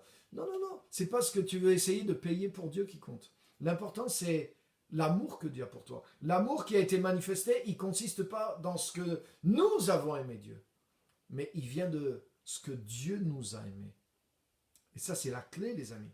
Ça veut dire que, et maintenant regarde le verset avec lequel je veux aller plus loin, qui est un tout petit peu plus loin, qui est au verset 19. Donc, c'est la suite, c'est dans le même esprit, mais on va juste lire le verset 19. Pour nous, nous l'aimons parce qu'il nous a aimés le premier. Pour nous, nous l'aimons parce qu'il nous a aimés le premier. Ça veut dire ceci. Ça veut dire que notre amour pour Dieu, notre service pour Dieu, tout ce que nous allons faire maintenant que nous sommes devenus enfants de Dieu, pour sa gloire, pour son royaume, pour notre appel, pour son service, pour l'humanité, pour sa gloire, pour le plaire, pour lui obéir, c'est pas dans le but d'acheter notre acceptation. Notre acceptation a été entièrement payée par Jésus-Christ. Et cette acceptation, elle n'a pas fait de nous des anciens pécheurs pardonnés en sursis, pourvu qu'ils aient bon comportement jusqu'à la fin de leur vie. Non, cette acceptation, elle a fait de nous des fils et des filles de Dieu. Nous sommes devenus des enfants de Dieu. Donc notre statut a changé. Nous sommes passés de la mort à la vie, nous sommes passés d'anciens rebelles déchus, et nous sommes devenus des filles et des fils de Dieu. Alléluia! Et ça, c'est l'œuvre que Jésus a fait. Donc nous sommes acceptés complètement en Jésus. Et c'est l'amour de Dieu qui a produit ça en nous. Mais ça ne s'arrête pas là. Parce que l'évangile, c'est ce qu'on vient de dire, il ne consiste pas dans notre amour pour Dieu, mais il consiste dans l'amour de Dieu pour nous. Et il dit, comme on allait au verset 19, que nous l'aimons parce qu'il nous a aimés le premier. Ça veut dire que ce qu'on va faire pour Dieu maintenant, ça vient de l'amour que Dieu a pour nous. La source de notre amour pour Dieu, la source de notre service pour Dieu, c'est son amour pour nous. C'est-à-dire la même grâce, écoutez bien les amis, ce n'est pas que des mots, la même grâce qui nous a fait passer de rebelles, de déchus, à enfants de Dieu. Cette même grâce, la grâce c'est une capacité, une puissance qui vient de Dieu, qui nous transforme, qui nous fait passer d'un état à un autre. La même grâce, elle est disponible maintenant pour que, par l'amour que Dieu a pour nous, par cette grâce, cette capacité que Dieu fait agir dans notre vie, elle va produire l'amour pour Dieu. C'est-à-dire que notre service pour Dieu, c'est encore le produit de quelque chose de Dieu qui agit en nous maintenant que nous sommes devenus ses enfants. Le même amour que Dieu a eu pour nous et qui nous a amenés à la repentance, qui nous a amenés de la repentance à devenir enfants de Dieu, la même grâce, le même amour qui était dans le Père. C'est-à-dire, il ne voulait pas que le Fils se rachète. Non, j'ai tout ce qu'il faut pour que tu deviennes un fils. Et c'est à cause de ce que je suis, à cause de ce que je décide, que tu passes instantanément de fils. Tu ne peux pas payer, tu ne peux pas te racheter de toutes ces années. Moi, je te prends instantanément du point A et je t'amène au point Z directement. Et ça, c'est l'amour de Dieu. C'est la grâce de Dieu qui a fait ça. Mais cette même grâce, elle va te permettre maintenant que tu es enfant de Dieu. Si tu restes dans la grâce, si tu te libères de l'esprit de servitude, si tu gardes cet esprit filial, si tu marches en Christ et que tu laisses Christ marcher en toi, si tu vis de cette grâce de Dieu va produire en toi un amour pour Dieu, un service pour Dieu. Et c'est là que tu ne le fais plus de manière servile, mais tu le fais parce que tu vois la gloire de Dieu. Tu vois aussi la richesse qu'il y a dans servir Dieu. Tu vois aussi l'impact que ça va avoir. Tu as la foi, tu as l'amour, tu as la passion, parce que tout ça vient de ce que Dieu met à l'intérieur de ton cœur. C'est une richesse que Dieu met à l'intérieur de ton cœur. Comme le Père a mis un vêtement blanc sur le Fils prodigue. Il lui a donné une bague au doigt, mais c'était des dons du Père. Pourtant, le Fils avait déjà bouffé l'héritage. Mais tu ne peux pas épuiser Dieu, tu ne peux pas épuiser la miséricorde de Dieu, tu ne peux pas épuiser la grâce que Dieu a pour toi. Et elle a non seulement la capacité de te rétablir d'anciens pécheurs comme fils et comme fille, mais elle va continuer à te transformer pour que de fille et de fils, tu deviennes un envoyé du Père, tu deviennes un ambassadeur, tu deviennes un fils. Jésus a représenté le Père en tant que fils. Jésus n'était pas un esclave de son Père. Jésus était le fils bien-aimé du Père. Il a montré la gloire du Père. Il a montré la gloire de la relation qu'il avait avec son Père. Et il a dit, il faut que le monde voit que j'aime le Père et que je fais ce qu'il me demande. C'est-à-dire que Jésus servait par amour. Jésus servait du trop-plein de la relation qu'il avait avec son Père, de l'amour, de la capacité qui lui venait du Père. Jésus était rempli de la grâce du Père et c'est avec cette force qu'il a servi. Nous l'aimons parce qu'il nous a aimés le premier. Ça veut dire que je ne fais pas ça pour obtenir quoi que ce soit. Je ne fais pas ça par reconnaissance de ce que Dieu a fait pour moi. J'entends ça prêcher souvent. C'est faux. Nous servons Dieu par reconnaissance. Mais ça veut dire je ne paye pas pour mon acceptation, mais je paye après coup. Hein? Ça voudrait dire la même chose. Ah, maintenant, par reconnaissance pour ce que Dieu a fait pour moi, alors je vais le servir. Non. Non, non, non, non, et non, et non. Je ne sers pas Dieu par reconnaissance, mais je sers Dieu par la force qu'il met en moi, par la transformation qu'il met en moi. Parce que c'est lui-même qui met ces choses en mon cœur. Il produit en moi, et c'est mon dernier point, le vouloir et le faire. C'est Dieu, il est dit, car c'est Dieu qui produit lui-même en vous le vouloir et le faire. La grâce de Dieu, elle est complète dans notre vie, de A jusqu'à Z. Paul dit dans 1 Corinthiens 15, 10, 1 Corinthiens 15, 10, Paul dit ceci, « Par la grâce de Dieu, je suis ce que je suis. » Donc ça, c'est la grâce de Dieu qui fait de toi ce que tu es. C'est-à-dire tu étais pécheur et tu es devenu enfant de Dieu. La grâce de Dieu qui agit pour produire ta nouvelle identité. Par la grâce de Dieu, je suis ce que je suis. Mais tu sais quoi, Paul continue. Et il dit, et sa grâce envers moi n'a pas été vaine. Dans une autre traduction, elle n'a pas été sans fruit. Elle n'a pas été sans résultat. Et il dit, au contraire, j'ai travaillé plus que tous les apôtres, mais non pas moi toutefois, mais la grâce de Dieu qui était avec moi. Quelle révélation! Ça veut dire que Paul a saisi non seulement la grâce pour être pardonné, il a saisi la grâce pour devenir fils de Dieu, mais il a saisi la grâce aussi pour produire un service efficace. La grâce de Dieu n'a pas été sans résultat, j'ai travaillé même plus que tous les autres apôtres, non pas moi toutefois. Pourtant il dit j'ai travaillé, mais comment tu peux dire j'ai travaillé, mais non pas moi toutefois? Paul essaie de nous expliquer quelque chose. Oui, c'est moi qui ai travaillé. Oui, j'ai travaillé plus que les autres. Oui, j'ai fait un service extraordinaire. Mais ce service, ce n'était pas dans l'esprit de servitude qui s'est manifesté. C'est un service surnaturel qui est basé sur l'identité que j'ai reçue par grâce et qui est venu encore même de la grâce de Dieu. C'est-à-dire que c'est non pas moi. Moi, j'ai travaillé, mais la force qui agissait, la force qui me poussait, la vision qui me poussait, tout ce qui m'a poussé en avant, ce qui a produit en moi la volonté et la capacité de travailler plus que tous les autres apôtres, il le dit encore, c'est la grâce de Dieu qui est en Jésus-Christ. Alléluia. Non seulement Dieu t'établit pour que tu deviennes un fils, non seulement Dieu a de la grâce, non seulement il y a une capacité de Dieu,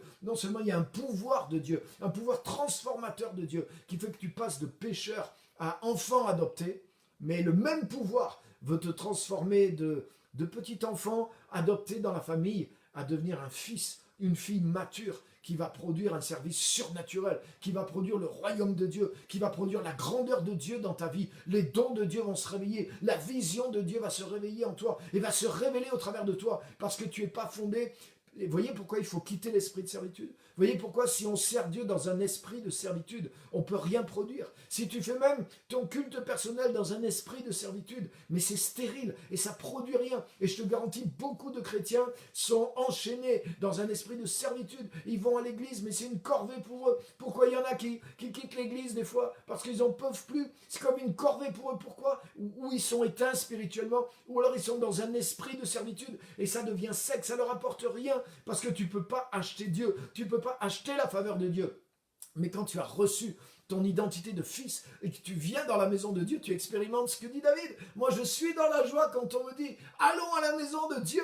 Alléluia, parce que là, tu es dans la présence de Dieu. Tu ne payes pas pour ça. Jésus a payé pour toi et tu ne viens pas dans un esprit de servitude. C'est pas ton devoir d'aller à l'église, mais c'est ta joie. Alléluia. Est-ce que c'est mon devoir de manger tous les jours? Mais c'est une joie de manger. Et quand je mange, non seulement c'est bon, non seulement je kiffe, mais en plus ça donne de l'énergie à mon corps. Mais c'est la même chose pour moi. Moi, je ne suis pas obligé d'aller à l'église. Même que je sois le pasteur, moi c'est mon plaisir d'aller écouter la louange, de venir louer, de venir me laisser transporter dans la louange. C'est ma joie de prêcher, mais c'est ma joie d'entendre la parole de Dieu, pourvu que c'est l'évangile qui soit prêché, le bon évangile. Mais je kiffe, ça me rend vivant la parole de Dieu. Et quand je ne vais pas à l'église, que je ne suis pas à l'église, qu'est-ce que je fais? J'écoute les messages des autres aussi, je vais dans les églises des autres par internet, je lis les livres des autres, je m'approprie toutes ces choses et je ne suis pas obligé de les faire. Je ne suis pas obligé de passer des heures dans la présence de Dieu, je ne suis pas obligé obligé de passer des heures à étudier la parole, mais c'est ma passion, parce que ça ne vient pas de quelque chose que je suis obligé de faire, sinon Dieu va me punir, ou sinon je serai limité, ou quoi que ce soit, quoi que ce soit. Tout ça, c'est faux. Tout ça, c'est quelque chose qui n'est pas l'évangile. Mais toutes ces choses sont en moi. C'est ma passion, parce que quand je viens vers le Seigneur, je suis accepté par lui. Et son amour pour moi produit en moi un amour pour lui, produit un émerveillement en moi pour lui, produit un émerveillement dans la louange, produit que mon cœur est touché par ses merveilles. Je le vois, je vois sa gloire, je vois sa grandeur, et je suis émerveillé. Je ne peux pas ne pas louer Dieu quand je suis en esprit. Je n'ai pas besoin de me forcer pour l'adorer. Quand je le vois, quand je le contemple, quand je vois qui il est, je n'ai pas besoin de me forcer pour me lever, pour lire la Bible ou pour aller à l'église, ou même si j'ai besoin de me forcer pour me réveiller. Mais quand je viens dans la parole, mais les choses viennent parce que le ciel est ouvert, parce que je ne fais pas ça dans un esprit de servitude, mais parce que je suis accepté, je peux venir librement et vivre et partager les richesses, mais aussi le royaume, le service, le ministère. J'ai part à tout ce qui est de la maison de Dieu, parce qu'en tant que fils, je suis héritier et co-héritier de Christ. Et l'héritage, tout l'héritage est cool, je te garantis. C'est pas une corvée, il n'y a pas de corvée. Quand tu le vis comme une corvée, c'est qu'il y a quelque chose en toi qui n'est pas du Fils. Il y a quelque chose en toi qui n'est pas le fruit de la grâce de Dieu en toi. Et tu dois te libérer de ça, de l'esprit de servitude. Tu dois accepter que tu es accepté et tu dois revêtir l'esprit d'adoption. Le Saint-Esprit te dit que tu peux appeler Dieu ton Père et tu n'as rien à payer. Et quand tu viens librement dans sa présence, la même grâce de Dieu qui t'a amené de pécheur à fils veut t'amener maintenant et veut produire en toi un amour pour Dieu, un amour pour son œuvre, une vision pour son œuvre, une foi pour son œuvre, une capacité pour son œuvre, un désir de faire son œuvre. Et le Saint-Esprit qui met ses désirs en toi va te former pour pouvoir que tu puisses te battre, même avec acharnement, même dans la souffrance s'il le faut, parce qu'il y a cette passion pour toi. Tu ne le fais pas pour acheter quelque chose, tu ne le fais pas pour mériter quelque chose, mais tu l'aimes parce qu'il t'a aimé le premier. C'est comme si toi-même tu offres ta vie, tu vis ta vie pour Dieu, parce que c'est Christ qui produit ça à l'intérieur de toi, et il le fait d'une manière de plus en plus puissante, comme Paul a dit, je suis ce que je suis par la grâce, mais je travaille, et j'ai travaillé plus que les autres par la même grâce qui était avec moi quand je travaillais et qui a produit des résultats. Alléluia! Et c'est ça la richesse de ce qui est en Christ. C'est pour ça que si on est dans un esprit de servilité dès le début, il ne peut pas y avoir de puissance dans notre service. Il ne peut pas y avoir d'envie et de puissance dans nos services. Si déjà, juste pour le culte personnel, on est dans la servilité, si déjà, juste pour la routine de la vie chrétienne, c'est déjà un fardeau, une obligation et une servilité pour nous, comme c'est pour beaucoup de chrétiens. Mais alors, forcément, si on dit aux gens, maintenant, il faut gagner des âmes, il faut implanter le royaume de Dieu, il faut servir le Seigneur, il faut donner notre vie.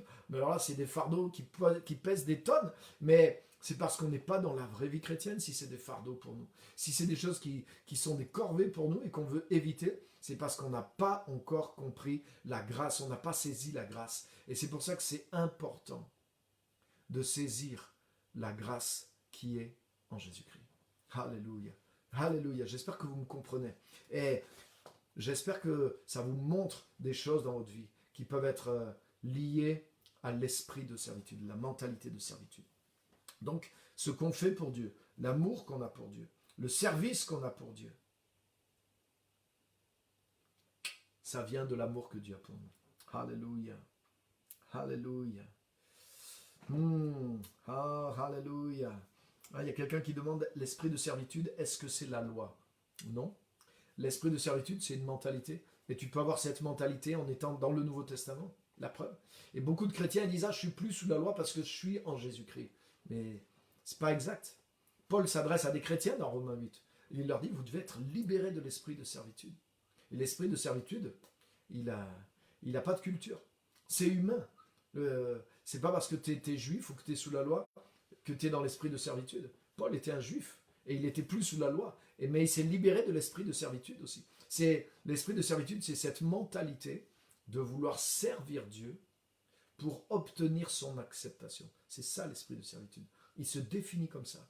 Et bien sûr, en tant que chrétien, tu n'accomplis pas les 10 commandements de la loi, mais il y a des chrétiens, ils pensent que tout ce qu'ils font pour aller à l'église, prier, lire leur Bible, vivre une vie sainte, mais ils font toutes ces choses comme une loi qui va leur permettre d'obtenir l'acceptation de Dieu. Et ils ne pensent pas qu'ils sont d'abord acceptés et ensuite vivre la vie chrétienne. Et c'est ça l'esprit de servitude, c'est vouloir acheter l'acceptation de Dieu par notre service. Maintenant, je voudrais terminer avec un dernier point. J'ai cité, quand justement tu acceptes que tu es accepté et que tu vis en Christ et que tu vis dans la relation avec Christ par grâce, quand le fils prodigue est rentré dans la maison du Père, mais son Père lui a... Tu sais quoi? Son Père lui a montré, regarde, depuis les dernières années que tu es parti, regarde, on a fait tout ça. Maintenant, on a toute cette propriété. Tout ça nous appartient. Nos affaires ont prospéré. J'ai des serviteurs en plus. Là, j'ai des terres en plus. Écoute, je te verrai bien maintenant faire ça. Le Père lui montre la prospérité. Le Père lui montre le royaume. Le Père lui montre le service qu'il peut avoir. Mais ça vient dans la présence du Père. Ça vient si tu te crois un fils, si tu ne crois pas que tu es un fils, si tu crois déjà qu'il faut trimer pour payer ta place, même pas dans la salle à manger du Père, mais juste dans la propriété. Si tu crois que déjà tu peux avoir une cabane avec les serviteurs, par le fait que tu vas trimer, jamais tu vas être dans la présence du Père, connaître ses plans, etc. Mais Jésus a payé pour qu'on aille direct dans la maison, qu'on soit dans la présence du Père, qu'on soit héritier, co-héritier de lui. Et c'est pour ça qu'après, quand tu as accepté ça, que tu t'es enraciné là-dedans, mais le ministère, le fait de servir Dieu, le fait de répondre à ton appel, le fait de suivre les plans de Dieu, mais c'est une passion. Tu n'as pas envie de vivre autre chose que ça. C'est pas une corvée, mais c'est une passion. C'est quelque chose pour lequel tu te bats de tout ton cœur parce que Dieu produit en toi le vouloir et le faire. Et c'est ça mon dernier point. C'est que quand tu es dans la présence de Dieu, il y a une transformation qui est produite. Nous l'aimons parce qu'il nous aime le premier. L'amour pour toi en tant que chrétien maintenant. Je ne parle pas de avant. C'est pas de te rappeler ton témoignage de vie passée. Non, c'est l'amour que Dieu a pour toi aujourd'hui. La grâce de Dieu qui est là sur toi aujourd'hui en tant que chrétien. Et que tu saisis cette grâce. Tu viens dans la présence du Père. Et ça produit une transformation. Et cette transformation, cette grâce de Dieu, elle produit en toi ce que dit la Bible. C'est lui qui produit en toi le vouloir et le faire pour accomplir ses desseins. Alléluia. Alléluia. Alléluia. C'est lui qui produit en toi le vouloir et le faire. Et quand tu vis dans cette présence de Dieu, Dieu te révèle des choses. Dieu produit en toi, par son amour, par sa grâce, il produit en toi de vouloir certaines choses, mais aussi la capacité de faire certaines choses. Alléluia. Alléluia. Alléluia. Et c'est tellement important, tellement puissant. Et c'est ça le secret de la vie chrétienne. Et c'est ce que Jésus a dit. Jésus a dit, venez à moi, vous tous qui êtes fatigués et chargés. Et souvent on emploie ce verset pour les non-chrétiens. On pense que c'est venir à Jésus pour être libéré. Non, Jésus parle à ceux qui portent le joug de la servitude, l'esprit justement de servitude. Il leur dit, vous tous qui portez un joug difficile, recevez mes instructions, car je suis doux et humble de cœur, et vous trouverez du repos pour vos âmes. Moi je le sais parce qu'en tant que chrétien, j'ai été dans l'esprit de servitude, et je faisais tout ce qu'on me disait, j'allais à toutes les réunions, j'allais même à plus de réunions, je priais, je jeûnais, je me repentais, et je voulais essayer d'acheter Dieu, je servais Dieu dans tous les services qu'il y avait dans l'église, et je ne retrouvais pas la présence de Dieu. Je ne retrouvais pas la joie du Seigneur. Je ne retrouvais pas l'onction du Saint-Esprit qui était venue sur moi alors que j'étais bien pire. Juste au moment où je me suis converti, je n'avais même pas tous les éléments encore de l'Évangile. Mais je suis venu à Christ et boum, l'Esprit de Dieu, la grâce de Dieu, j'avais la communion avec le Père. C'était extraordinaire. Je vivais les dons spirituels, je ne savais même pas ce que c'était. C'était par grâce, c'était sur ma vie. Et puis là, je suis allé à l'église et j'ai essayé de devenir un serviteur, j'ai essayé de devenir un esclave. Et je ne comprenais plus l'Évangile. Et je me suis dit, le plus je vais en faire pour Dieu, j'ai voulu essayer de racheter quelque chose qui m'avait été donné par grâce. Et j'ai fait ça pendant 6 ans. Et au bout de 6 ans, le Saint-Esprit m'a ouvert les yeux dans la parole et il m'a montré tout ce que je suis en train de vous expliquer. Et j'ai abandonné l'esprit de servitude.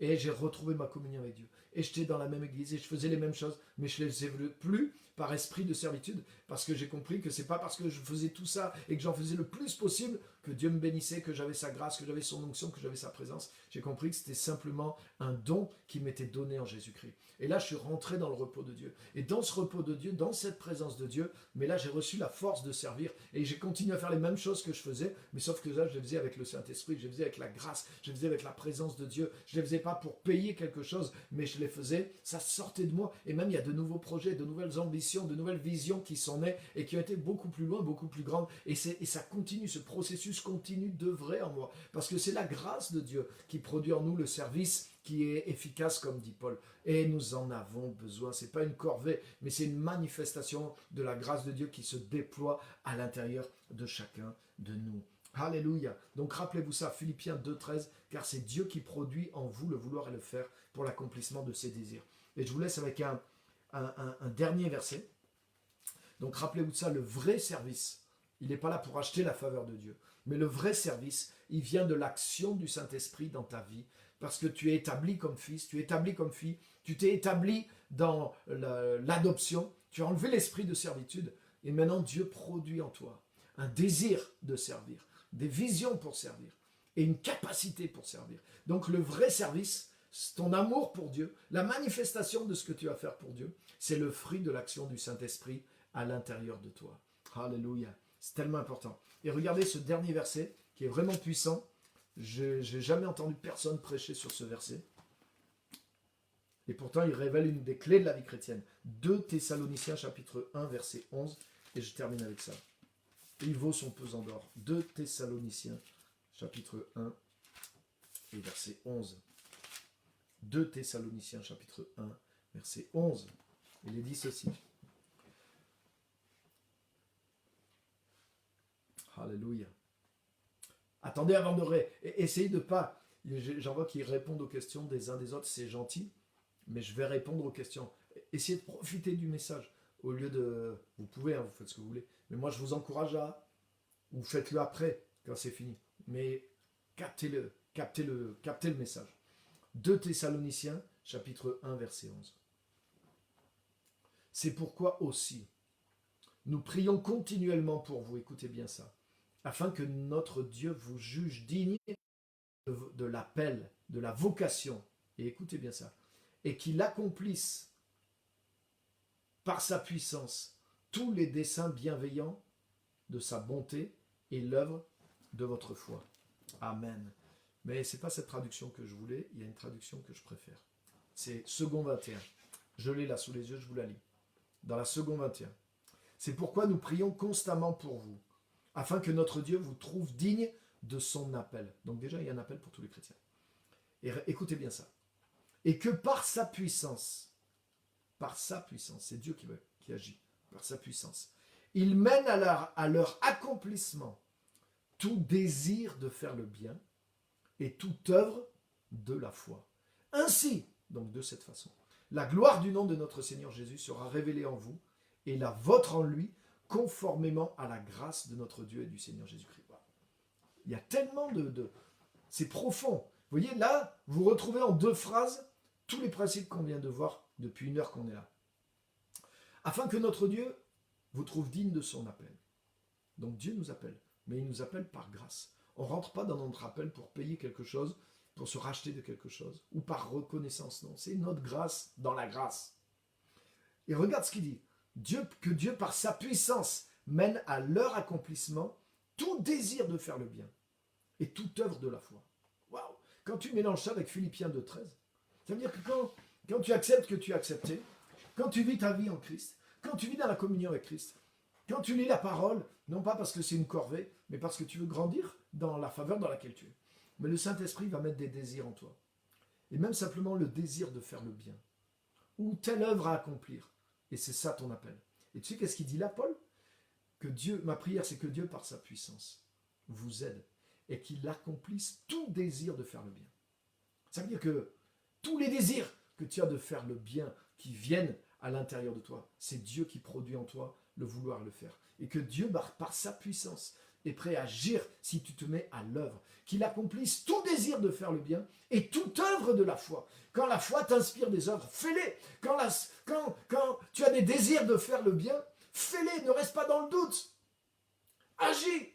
Et tu vas voir que la puissance de Dieu qui agit en toi pour faire le bien, pour faire des bonnes œuvres. Mais c'est la vie chrétienne normale. C'est une vie remplie de bonnes œuvres. Parce que l'Esprit de Dieu t'inspire pour faire le bien. Et l'Esprit de Dieu t'inspire des œuvres de la foi. Et la puissance de Dieu va accomplir ses désirs et ses œuvres de la foi que lui-même produit. Il produit en nous le vouloir et le faire. Et que lorsque nous le faisons, lorsque nous faisons des plans, lorsque nous nous mettons à l'œuvre pour transformer ces désirs en action, alors la puissance de Dieu est libérée dans notre vie. Et il dit, c'est comme ça que la gloire de Jésus-Christ sera manifestée par vous, et vous serez manifestés aussi en Jésus-Christ, parce que c'est une œuvre qui vient de notre communion avec Dieu. Quel verset puissant! Là, les amis, vous voyez que le service, l'appel que Dieu a pour nous, c'est plus du tout un esprit de servitude, mais c'est le fruit de la vie de Jésus, de Christ qui est en nous. Et là, le désir de faire le bien, nous travaillons à tout désir de faire le bien et nous mettons en œuvre toute œuvre de la foi qui vient et qui monte à l'intérieur de nos cœurs. Parce que nous sommes les sarments branchés sur le cep et la vie du cep produit en nous. Nous l'aimons parce qu'il nous aime le premier. Nous puisons dans la grâce non seulement notre identité, mais aussi la direction et la capacité du service. Et nous avons compris ça et nous agissons. Nous agissons, nous agissons. Nous recevons intérieurement, nous produisons extérieurement. Nous recevons intérieurement, nous produisons extérieurement. Nous transférons, nous traduisons. Voilà, nous traduisons en acte tout désir de faire le bien et toute œuvre de la foi qui naît de notre position en Christ, de notre communion avec lui, de notre filialité avec lui, de notre liberté avec lui, de cette grâce, de cet amour, et nous l'aimons maintenant en retour. Waouh, nous faisons les choses qui nous montrent, et c'est ce que Jésus disait. Quand Jésus disait, je fais ce que je vois le Père, je ne fais que ce que le Père me montre. Mais ça voulait dire ça. Ça veut dire que, en tant que fils, dans la relation avec le Père, mais il voyait des choses, il avait des désirs, il avait une vision de foi et il accomplissait ces choses. Alléluia. C'est ça le secret de la vie chrétienne et c'est ça le secret de la grandeur. Parce que quand tu poursuis ces désirs-là, quand tu poursuis ces œuvres-là, que tu les mets en œuvre, mais la puissance de Dieu se manifeste dans ta vie parce que c'est la vie de Christ en toi qui t'a amené dans ces choses-là. C'est comme dit Paul, non pas moi toutefois, mais la grâce de Dieu qui est avec moi. Mais bien sûr, il faut le faire. Bien sûr, il faut le faire. Mais tu ne le fais pas pour acheter ton acceptation avec Dieu. Tu t'es installé dans ton acceptation avec Dieu. Alléluia. Et tu nourris ton acceptation avec Dieu. Et c'est pour ça que tu vas à l'église, c'est pour ça que tu pries, c'est pour ça que tu lis la Bible. Parce que tu veux nourrir au plus haut point ce contact avec Dieu, tellement c'est riche. Et en faisant ça, mais tu reçois par l'église. Dans l'église, imagine, Dieu a séparé des gens. Dieu a mis des gens à plein temps pour t'aider à grandir dans cette vie, pour t'aider à te former dans ces choses-là. Et toi, tu restes au lit, parce que tu me vois comme une corvée. Tu dis, il faut encore que je paye pour être accepté par Dieu. Mais tu n'as rien compris. Tu n'as rien compris. Dieu te pourvoit en éducateur, expérimenté, loin du Saint-Esprit, qui ont eux-mêmes ce ministère, quelque chose qui vient de Christ, pour que tu puisses te former dans cette vie surnaturelle et qu'à ton tour, tu portes le fruit surnaturel de la gloire de Dieu et de la manifestation de Jésus-Christ sur terre et qu'il soit glorifié, que tu sois glorifié en lui. Tout ça, c'est le fruit de la sagesse de Dieu. Dieu a préparé toutes ces choses d'avance pour toi et pour moi. Donc c'est pour ça qu'il faut se débarrasser de l'esprit de servitude, parce qu'il nous fait passer dans un chemin où tout devient lourd, tout devient difficile. C'est une fausse vie chrétienne, c'est une vie religieuse en réalité. Mais c'est pas la vie de l'esprit, c'est pas la vie dans la puissance, c'est pas la vie dans la grâce, alors qu'il y a quelque chose d'extraordinaire. Et tu vois, tu peux être dans la même église que quelqu'un, tu peux écouter le même message, tu peux faire le même service, et pourtant, tu peux être dans l'esprit de servitude et finalement c'est la catastrophe et tout est lourd, tout est difficile et tu peux voir l'autre qui est à côté de toi, il reçoit les mêmes choses et lui il est dans la joie, il est dans la paix, il prospère, il a du fruit, ce qui fait va de l'avant, etc. Et tu dis mais comment c'est possible? Mais ça peut être une des raisons. Libère-toi de l'esprit de servitude, rentre dans l'esprit d'adoption, prends les privilèges de l'esprit de quelqu'un qui est adopté, vis dans la présence de Dieu, sois transformé dans la présence de Dieu, aime et sers comme fruit de la grâce de Dieu qui est en toi et accomplis dans cette grâce toute œuvre de la foi, par la puissance de Dieu qui est avec toi. Et tu vas voir la différence qu'il y a quand tu vis ce style de vie. Donc que le Seigneur te bénisse et que le Seigneur t'inspire au travers de ce message. Alléluia. Je pense que c'est un message qui peut aider, c'est pas des milliers, c'est des millions et des millions de chrétiens. Je voyage dans le monde, j'ai une vue de l'Église, pas partout dans le monde, mais dans beaucoup d'endroits du monde. Et je vous garantis que beaucoup de chrétiens sont prisonniers de l'esprit de servitude. Et ils ne manifestent pas la gloire de Dieu alors qu'elle est en eux. Ils ne manifestent pas le royaume de Dieu parce qu'ils vivent comme des esclaves alors qu'ils sont des fils. Et du coup, tout ce qu'ils font pour Dieu, au lieu que ça soit la manifestation de la grâce de Dieu dans leur vie, c'est un service qu'ils font pour essayer de payer leur acceptation. Parce qu'ils ne comprennent pas l'évangile. Ils triment comme des esclaves au lieu de manifester l'héritage des fils. Et c'est ce que tu peux comprendre aujourd'hui et te libérer de ces choses-là. Réécoute ce message, partage ce message aussi. Parce qu'il y a d'autres qui en ont besoin. Même maintenant, partage-le. Les gens qui suivent, les chrétiens qui suivent sur ta page, même des non-chrétiens, ils écoutent ça. Mais tu sais pourquoi les non-chrétiens, beaucoup ne veulent pas devenir chrétiens? parce qu'ils ressentent ça. Ils voient que tous les gens religieux sont comme dans un esclavage. Ils sont obligés de faire ceci, ils sont obligés de ne pas faire ça. Et des fois, ça se voit sur leur tronche de chrétiens qui sont malheureux et qui sont prisonniers. Et les gens sont dans le monde, ils disent, moi au moins, ma vie n'est peut-être pas toujours bien. C'est vrai que j'ai des grosses galères, mais j'arrive à m'éclater un peu au moins dans des trucs du monde. Et finalement, ils n'ont pas envie de devenir de pauvres chrétiens esclaves. Mais pourquoi? Mais le jour où ils tombent sur des chrétiens qui connaissent ce qu'on est en train de parler, ils ont envie de devenir chrétiens. Et ça, je te garantis, même le plus riche, même celui qui est waouh, non, non, non, non, non, non, non, non, non, non. Il y a plus dans la maison du Père. Alléluia. Le fils prodigue, il disait ceci: combien de mercenaires chez mon Père ont du pain en abondance. Ça veut dire que même ceux qui ne sont pas encore des fils, mais qui sont en train de s'approcher de Dieu, ils ont du pain en abondance. Donc quand tu es loin de Dieu, c'est vraiment la misère, même si tu as la richesse du monde. Mais quand tu connais, c'est pas juste d'être chrétien, hein, mais c'est de connaître Dieu comme un fils, de t'établir comme un fils, comme une fille, de vivre et de manifester son héritage. Alléluia, alléluia. Donc, captez ces choses-là, les amis. Captez ces choses-là. Si ça ne rentre pas en vous, réécoutez ce message et demandez à Dieu, demandez au Saint-Esprit, l'esprit de révélation. Il y a des gens, des fois, ils viennent dans nos églises, mais honnêtement, ils ne sont pas venus par l'esprit de Dieu. Ils viennent par religiosité, ils viennent par peur, la peur d'être perdu, la peur d'aller en enfer, la peur, parce qu'ils voient que la parole de Dieu est vraie, ils se disent, ouais, peut-être si je sers Dieu, peut-être il va me protéger, peut-être je serai guéri, peut-être je vais être béni matériellement, peut-être je vais mieux m'en sortir dans la vie. Et du coup, ils se disent, ah ben je vais accepter tout ce qu'il faut pour être chrétien, et en échange, Dieu va me donner ces choses-là. Et ils sont dans un esprit de servitude. Ils n'ont pas compris vraiment Dieu. Ah ben je vais me faire baptiser. Ah ben je vais arrêter de pécher. Ah je vais arrêter de vivre dans le monde. Ah je vais plaire à Dieu, comme ça il va me donner ça, il va me donner ça, il va me donner ça, il va me donner ça.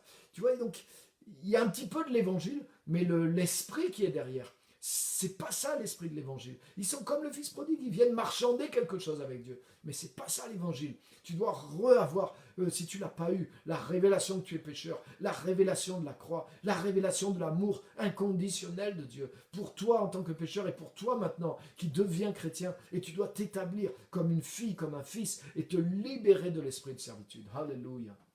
Alléluia. Et je vois dans les commentaires oh, quelque chose qui brise mon cœur. Et moi qui pensais que je n'étais pas faite pour être dans votre église. Et tu n'es pas la seule. Moi je parle avec les gens, combien m'ont dit, quand je viens dans l'église, il y a une voix qui me dit, t'es pas comme eux, t'es pas assez bien. Et des gens que j'ai amenés à l'évangile au Seigneur. Et pendant le culte, la personne quittait le culte. Alors comme je le suivais de près, je le rappelais, mais qu'est-ce qui t'est arrivé le lendemain? Et il me disait, voilà, il s'est passé ça dans ma tête. Je regarde les autres, je me dis, non, je ne suis pas comme eux. Moi, je ne mérite pas d'être là. Mais c'est l'esprit de servitude. C'est-à-dire que tu n'as pas accepté que tu étais accepté. Tu n'as pas besoin d'être accepté par les autres. Tu ne fais pas partie de l'église parce que l'église t'accepte. Tu fais partie de l'église avec un grand E et avec un petit E parce que Jésus t'a accepté. Et toi, tu dois accepter que Jésus t'a accepté. Si tu t'es donné à Christ, tu t'es repenti, tu es venu à lui de tout ton cœur, Jésus t'a accepté, il t'a pardonné, il a fait de toi une fille, un fils dans le royaume. Et c'est écrit, nous avons été acceptés dans le bien-aimé. C'est Dieu qui nous a acceptés et il nous a adoptés. Et l'Esprit de Dieu te confirme que tu es adopté. Donc c'est quelque chose de tellement important, mais il faut l'accepter, il faut le croire. C'est pour ça que le message de l'Évangile est basé sur la foi. Il n'y a pas beaucoup de choses à faire au départ. Il y a surtout beaucoup de choses à croire, mais elles sont tellement... Elles nous dépassent tellement que des fois c'est difficile de croire. Et nous on préfère payer et faire plutôt que croire. Et c'est ce que Jésus a dit, non, l'œuvre de Dieu, c'est que vous croyez dans celui qui va envoyer. Jésus n'est pas venu juste pour faire de toi un pécheur acceptable. Il est venu pour faire de toi une fille, un fils. Quand le fils prodigue est arrivé, tout le monde voyait que c'était un ancien baroudeur. Mais 10 minutes après, quand il est rentré dans la présence du Père, il ne restait plus rien sur lui de sa vie ancienne. Et des chrétiens, ils pensent qu'il leur faut des années pour être transformés, acceptés par Dieu. Non. Si tu acceptes la grâce de Dieu, si tu acceptes l'œuvre de la croix, mais c'est instantané, parce que tu as été lavé dans le sang de Jésus. Tu es morte avec Christ et tu es ressuscité avec Christ. Quand tu as été baptisé, c'est ce qui s'est passé. Mais des fois, on a fait l'acte du baptême, mais on n'a pas reçu tout ce que signifie ce qui est dans le baptême, tout ce que Jésus a fait pour nous. Mais reçois-le complètement. Alléluia. Je vais terminer par la prière. Je veux vraiment prier pour ça, pour qu'il y ait un esprit de révélation qui vienne sur vous et qui accompagne chaque personne qui va écouter ce message et que vous le saisissiez par la foi et par la révélation qui vient de Jésus-Christ. Amen. Partagez vraiment ce message. Partagez-le à vos amis, partagez-le à ceux qui ne comprennent pas ce qu'est l'évangile ou ceux qui veulent suivre l'évangile, mais ils luttent avec leur propre force. Ils sont dans cet esprit de servitude et il y en a beaucoup plus que vous pensez. Partagez-le dans des groupes de chrétiens, partagez-le autour de vous. Et je vais terminer par la prière. Seigneur, merci.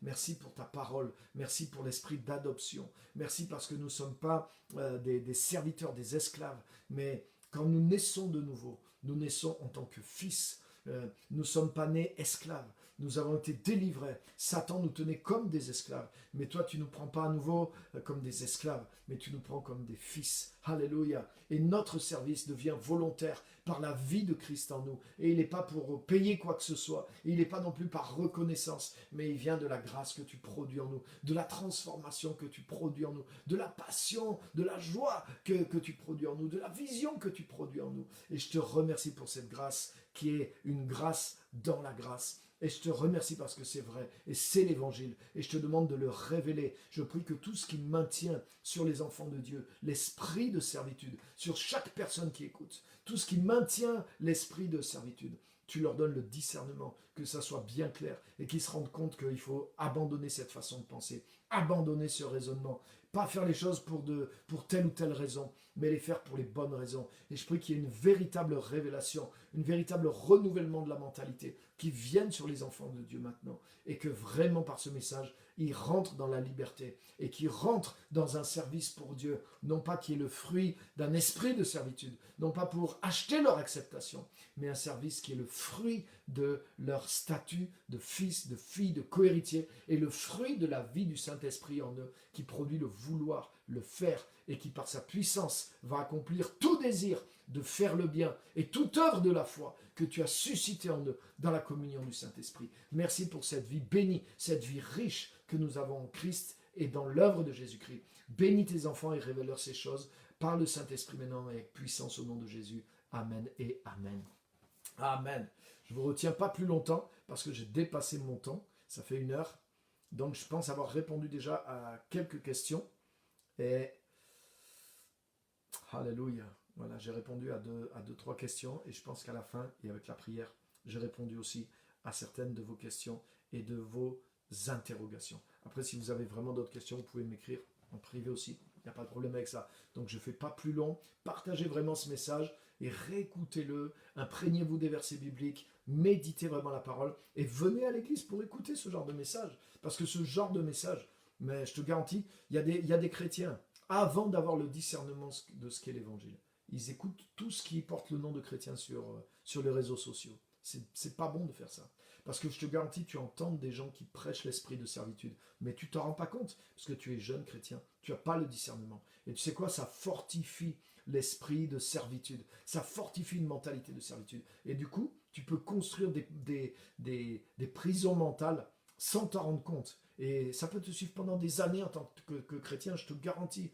Donc, étudie la parole de Dieu. Regarde d'abord ce que dit vraiment la Bible. Et une fois que tu as des révélations, écoute des messages qui sont en rapport, des gens qui prêchent sur cette révélation-là. Pas juste quelqu'un qui t'a convaincu de quelque chose, mais ce n'est pas l'Esprit de Dieu qui t'a montré ça. Va vers ce que le Saint-Esprit te montre. Et reste dans le message qui te montre ce que l'Esprit de Dieu te montre. C'est tellement important. Et ce qui est dans la Bible aussi. Alléluia. Et viens à l'église pour écouter ce message-là, pour te fortifier dans ce message-là, pour te fortifier dans les gens que Dieu a oint pour enseigner ces choses-là. Alléluia. Oh. Lis de bons livres qui enseignent ces choses-là, mais ne mange pas à tous les râteliers, ne va pas à tout vent. Je sais qu'aujourd'hui on a accès à tout, mais on a accès à tout et à n'importe quoi. Et pour pouvoir sélectionner ce qui est bon, tu as besoin d'un minimum de discernement. Et tu as besoin de grandir un minimum dans certaines choses pour pouvoir le savoir. Sinon, tu peux être perdu à tout vent de doctrine, comme dit la parole de Dieu.